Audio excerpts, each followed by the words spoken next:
Havlicek steals it. Havlicek stole the ball. Down goes Frazier. Down goes Frazier. Down goes Frazier. Amici powers in. A grab from the corner. A grab from the corner. The Chicago have won their 6th NBA championship. Gibson, swing. This is going to be a home run. Unbelievable. I don't believe what I just saw.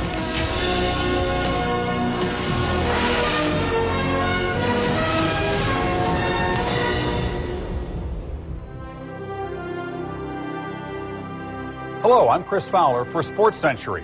It's hard to imagine a time when Jason and Randy weren't as much a part of our daily lives as the air we breathe. But way back in February 2004, the concept of a show that would take a new look at the old games was just an idea.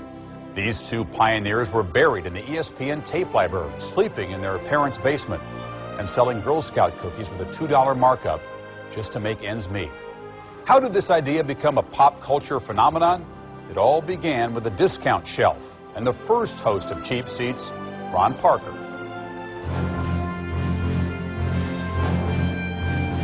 Jason and I were production assistants at ESPN for years, and then we got assigned to this new show, Cheap Seats with Ron Parker, and we were doing your basic PA stuff like researching facts, logging tapes, patting the oil off his General Tso's chicken, your basic stuff. Ron Parker is a lot like Ty Cobb. He's good at what he does, no one disputes that, but he will spike you in the chest. He's keenly intelligent, he's funny, he's a connection to an earlier era. He backed it up with accomplishments. Oh, God, my accomplishments. The list is so long. Well, one thing that I'm very proud of was my performance as Tevye in my high school's production of Fiddler on the Roof.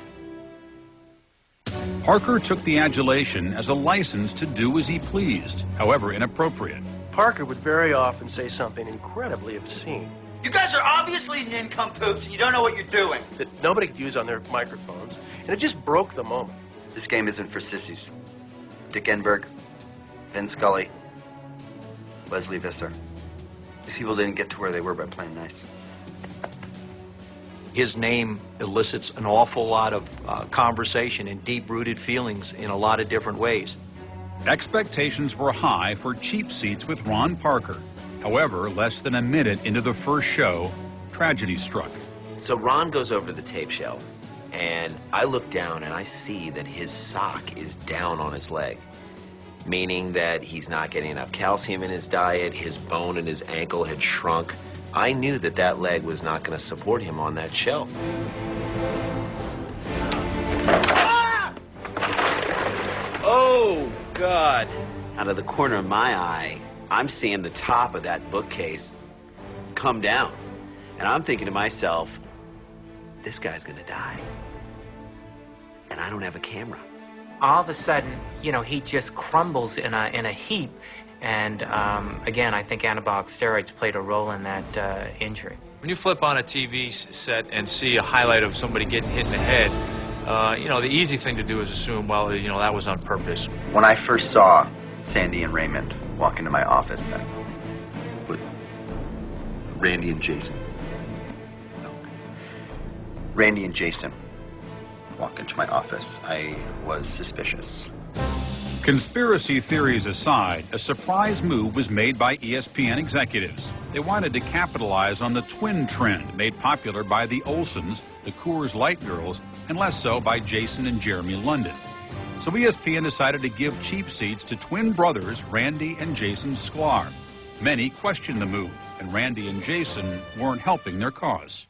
So, okay, so which camera are we, is it this one? Inexperience, you know, would make some mistakes, which were understandable, rookie mistakes. Hey, welcome back. Hey, welcome back to... I can't even talk about it normally. It really gives me a headache. But, you know, what can you do? Hey, welcome back to... And these are young fellas probably making some of the same mistakes I made, and probably a lot of the old-timers don't understand why. But just give them a little rein, give them a little patience, and you'll see they're both winners. Hey, welcome to Cheap Seats. I'm Randy. This is Jay. I'm Jason, and this is Oh, God. It was thought that it was unique enough to be able to attract an audience and make some money. But I think it misjudged its audience. We thought we had our audience pegged. We were convinced it was going to be senior women and honorably discharged Marines. Despite some missteps in targeting their demographic, Cheap Seats was a groundbreaking show, doing things no one had ever done before. They were very innovative. They were always looking for little things that they could do because they realized that that's what separated champions from losers. Innovative, inventive, adventurous, not always good. Did we invent the telestrator? No. Did we discover it? Yes. When did Princess Leia get an honorary degree from Syracuse? Dude, what are you drawing? Cap, gown. What are you drawing? Chewbacca. That's a nice Chewbacca, dude. Okay, this one needs a new haircut. This one's on the fast track to a Russian mail-order bride. And this one could stand to lose a few. Was this shot taken from the Hubble? Here's where I thought the ball went. Really? I thought it went here. We started using it, then I turn on like any football game, and I'm like, what? You obviously saw our show last night. Madden's all over the place, here, here, here, and boom. Breakdowns, we came up with that too. I mean, we personally didn't break it down, and we called people who could break it down. Number one, apparently there's not one stretcher in Columbus, Ohio. Number two, how old is the guy on his right leg? 80? They couldn't get another weightlifter to help? And finally, they're holding the poor guy by the leg that just snapped. I'm not a doctor, but that can't be good for him. Back to you, fellas. Cheap Seats was a technological marvel fused with the passion and dedication of Randy and Jason, a passion that ran even deeper after a chance meeting one sunny afternoon. This was our shot, and this is something we wanted to do forever. Once we met Matthew Modine, we were kind of like vision in order, quest happening. Matthew Modine was in the movie and the band played on. We cheap-seated the Stanford-Cal game where Cal runs through the band. You see where the connection... Obviously, we had a lot to talk about. This is their dream. That if I can facilitate these young men fulfilling their dreams, who am I to stand in the way? You know, are you doing more harm by not helping them to fulfill their dream, or causing more damage by not doing it? So that makes sense. No, Matthew, it didn't. Modine's advice about relaxing and just having fun had a profound effect on Randy and Jason. It was an interesting time.